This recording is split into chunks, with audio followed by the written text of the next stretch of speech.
Good morning, children. Today we are starting with unit 2 with lesson number 12 means of communication. Today, children, we are going to do two pages, page number 83 and 84.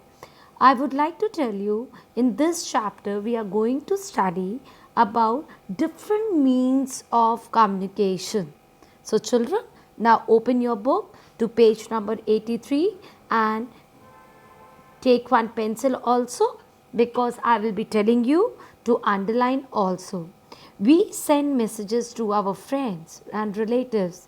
These messages, please children underline, they also send messages to us. The things which are used for sending the and receiving the messages are called means of communication. So children, again I would like to tell you what do you mean by communication. They also send messages to us. The things which are used in sending or receiving messages are called mean of communication. These means of communication is divided into two groups. One is personal communication and another is mass communication.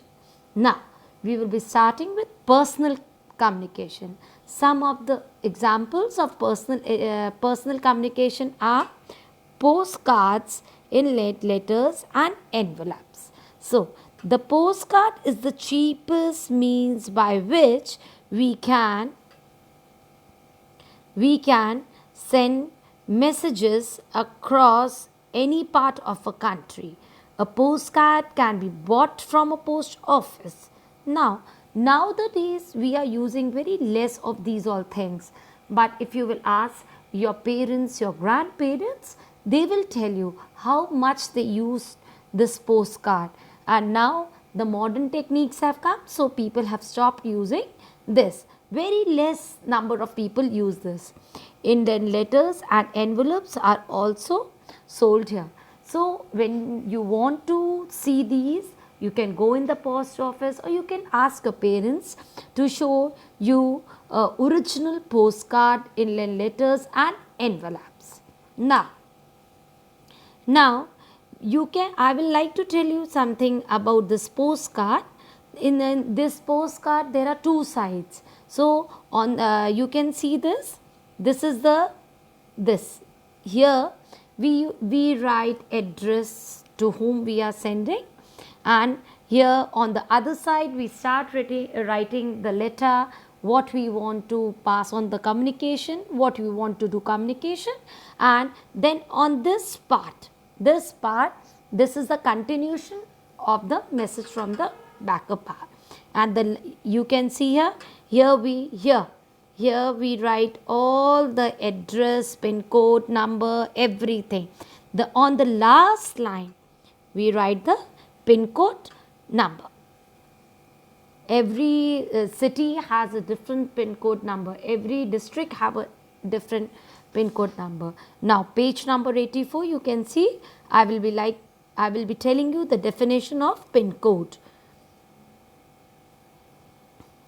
Now you see here, take your pencil and underline now. The pin code is a number allotted to the post office where your letter will finally reach, and the delivery and the sorting of the letters become very easy when you have the pin code. So you have understood this. Now you see this, this is the block PIN. What is the full form of PIN? The full form of PIN is postal index number.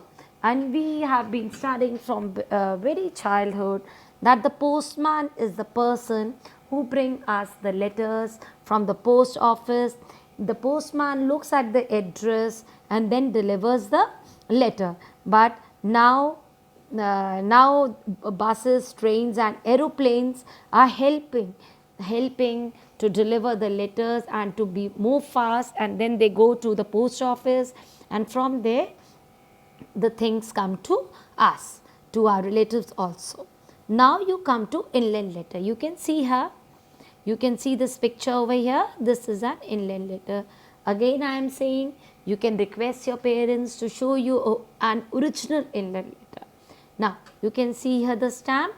This is a stamp of with the photo of Mahatma Gandhi, father of the nation. Now you see, on this we write the address of a person to whom we have to give, and on the other side we write our own address. It is sender's address. He who writes the letter is known as sender. The person who writes the letter is called a sender. For example, you are writing a letter to your friend or to your relative, so you are a sender. The cost of an inland letter is more than that of a postcard. It has more space than that of a postcard to write on. So, if we are asked to give the difference between a postcard and an inland letter, so we can write this. This paragraph is the difference between the inland letter and the postcard. So, the inland letter is little more costlier than the postcard, and it has more space than the postcard. So, the two differences between the inland letter and the postcard. Now you can see here, this is an envelope. You can see this? Yes or no? You can see this envelope here. So, here you can see the stamps. We are putting the stamps, and here we are writing the address to whom we have to send. You can see this? Yes. Now, we write the address of a person to whom we are sending the letter on the front side of the envelope. We then post it. This is just now in today's world also we are using it. When we are posting a letter to anyone, we write the letter, we write the address over here at the top of the envelope to whom we are sending. So, last line you see, an envelope is costlier than an inland letter. Please underline, an envelope is costlier than the inland letter. So, children, today we will be only doing these two pages, page number 83 and 84. We have covered personal communication, 3 means. So, children, please read this chapter. Please read these 2 pages, that in the next class, when I will take the next class, then you know from where we are starting and you can easily understand what I am teaching. Thank you.